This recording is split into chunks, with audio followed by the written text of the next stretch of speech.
Hi friends, welcome back to my YouTube channel. ಎಲ್ಲರೂ ಹೇಗಿದ್ದೀರಾ? I hope ಎಲ್ಲ ಚೆನ್ನಾಗಿದ್ದೀರಾ ಅಂತ ಭಾವಿಸ್ತೀನಿ. ಆಲ್ರೆಡಿ ನೀವು ತಮ್ಮನೇಲಲ್ಲಿ ನೋಡಿರ್ತೀರ ಟಾಪಿಕ್ ಏನು ಅಂತ. ಹೌದು, ಭತ್ತ ತೋಡನ ಮನೆ ಬಾಗಿಲಿಗೆ ಯಾಕೆ ಕಟ್ಟಬೇಕು ಮತ್ತು ಯಾವಾಗ ಕಟ್ಟಬೇಕು, ಅದರಿಂದ ಏನು ಉಪಯೋಗ, ಅದರ ಮಹತ್ವ ಏನು ಅಂತ ತಿಳಿಸ್ಕೊಡ್ತೀನಿ ಬನ್ನಿ. ನಾನು ಮೊದಲು ಇದನ್ನ ಹೇಗೆ ಕಟ್ಟಬೇಕು, ಇದನ್ನು ಯಾಕೆ ಕಟ್ಟಬೇಕು ಅಂತ ಇದರ ಪ್ರಾಮುಖ್ಯತೆ ಗೊತ್ತಿರಲಿಲ್ಲ. ನನಗೆ ಗೊತ್ತಿರೋರೊಬ್ಬರು ಹೇಳಿದ ಮೇಲೆ ಇದು ಯಾಕೆ ಕಟ್ಟಬೇಕು ಅಂತ ಗೊತ್ತಾಗಿದ್ದು. ಸೊ ಈಗಿನ ಭತ್ತ ತೋರಣ ಕಟ್ಟೋದು ಈಗಿನ ಕಾಲದ ಪದ್ಧತಿ ಏನಲ್ಲ. ಇದನ್ನು ಆಗಿನ ಕಾಲದಿಂದನೂ ಸಹ ರೈತರು ಅವ್ರು ಬೆಳೆದ ತೆನೆಯನ್ನು ಮನೆ ಬಾಗಿಲಿಗೆ ಕಟ್ಕೋತಾ ಇದ್ರಂತೆ. ಸೊ ಅದು ಕ್ರಮೇಣ ಈಗ ಅದು ತೋರಣ ಆಗಿ ಬದಲಾಗಿದೆ ಅಷ್ಟೇ. ಭತ್ತದ ತೆನೆ ಅನ್ನೋದು ನಮಗೆ ನೈಸರ್ಗಿಕವಾಗಿ ಸಿಗುವಂಥದ್ದು. ನೈಸರ್ಗಿಕವಾಗಿ ಅಂದರೆ ಭತ್ತವನ್ನು ಬೆಳೆಯೋದಕ್ಕೆ ನಾವು ಗಾಳಿ, ಬೆಳಕು, ಮಣ್ಣನ್ನು ಉಪಯೋಗಿಸ್ಕೊಂಡು ಭತ್ತ ಬೆಳೆಯೋದ್ರಿಂದ ಇದನ್ನು ನೈಸರ್ಗಿಕವಾಗಿ ನಮಗೆ ದೊರಕುತ್ತೆ. ಸೊ ಅದರಿಂದ ಇದನ್ನು ಶುಭದ ಸಂಕೇತ ಅಂತಲೇ ಹೇಳ್ಬೋದು. ಇದನ್ನು ನಾವು ಮನೆ ಬಾಗಿಲಿಗೆ ಯಾವಾಗ ಕಟ್ಟಬೇಕು ಮತ್ತು ಯಾವ ದಿನ ಕಟ್ಟಬೇಕು ಅಂದರೆ, ಇದನ್ನು ನೀವು ತೊಗೊಬರ್ತೀರಾ, ಆದರೆ ತೊಗೊಬಂದು ದಿನವೇ ಕಟ್ಟಬಾರ್ದು.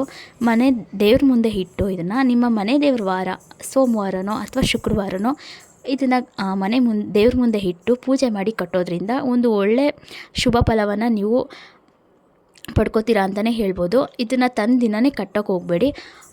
ನಿಮಗೆ ಶುಕ್ರವಾರನ ಎಲ್ಲ ಶುಭ ದಿನ ಅಂತಲೇ ಹೇಳ್ತಾರೆ. ಸೊ ಶುಕ್ರವಾರ ಇದನ್ನು ಕಟ್ಟೋದ್ರಿಂದ ತುಂಬ ಒಳ್ಳೆಯದು ಅಂತಲೇ ಹೇಳ್ಬೋದು. ಇದನ್ನು ನೀವು ನೀರಲ್ಲಿ ಹಾಕಿ ತೊಳಿಬಾರ್ದು.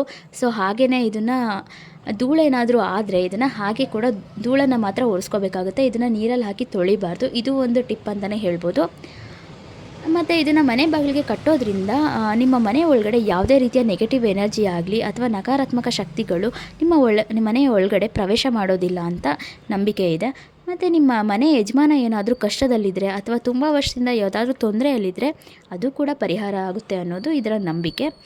ಈ ಭತ್ತದ ತೋರಣನ 108 ತಳಿಗಳಿಂದ ಕಟ್ಟಿರ್ತಾರೆ ಅಂತ ಹೇಳ್ತಾರೆ. 108 ತಳಿಗಳು ಅಂದರೆ ಏನಲ್ಲ, ಅದು 108 ತಳಿಗಳು ಅಂದರೆ ಗಂಟು ಅಂತ ಹೇಳ್ತಾರೆ. 108 ಗಂಟುಗಳನ್ನು ಹಾಕಿ ಕಟ್ಟಿರ್ತಾರೆ. ಸೊ ಅದರಿಂದ ಅದು ಬೇಗ ಕೀಳೋದಿಲ್ಲ, ತುಂಬ ಬಾಳಿಕೆ ಬರುತ್ತೆ ಅಂತಲೇ ಹೇಳ್ಬೋದು.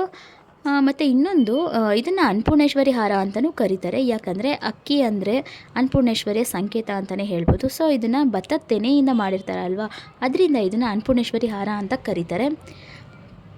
ಸೊ ನೀವು ಯಾವುದೋ ಪ್ಲಾಸ್ಟಿಕ್ಕು ಅಥವಾ ಆರ್ಟಿಫಿಷಿಯಲ್ ತೋರಣನ ಹಾಕಿ ಮನೆ ಬಾಗಿಲಿಗೆ ಕಟ್ಟೋದ್ರ ಬದಲು ಈ ರೀತಿ ನ್ಯಾಚುರಲ್ಲಾಗಿ ಭತ್ತದ ತೋರಣನ ಹಾಕಿ ಕಟ್ಟೋದ್ರಿಂದ ನಿಮ್ಮ ಮನೆಗೆ ಒಂದು ನೆಗೆಟಿವ್ ವೈಬ್ಸು ಕೂಡ ಕಮ್ಮಿ ಆಗುತ್ತೆ. ಮತ್ತು ಮನೆಯಲ್ಲಿ ಶಾಂತಿ, ನೆಮ್ಮದಿ ಎಲ್ಲ ಕಮ್ಮಿ ಆಗಿದರೆ ಅದು ಸಹ ಸುಧಾರಣೆ ಆಗುತ್ತೆ ಅಂತಲೇ ಹೇಳ್ಬೋದು.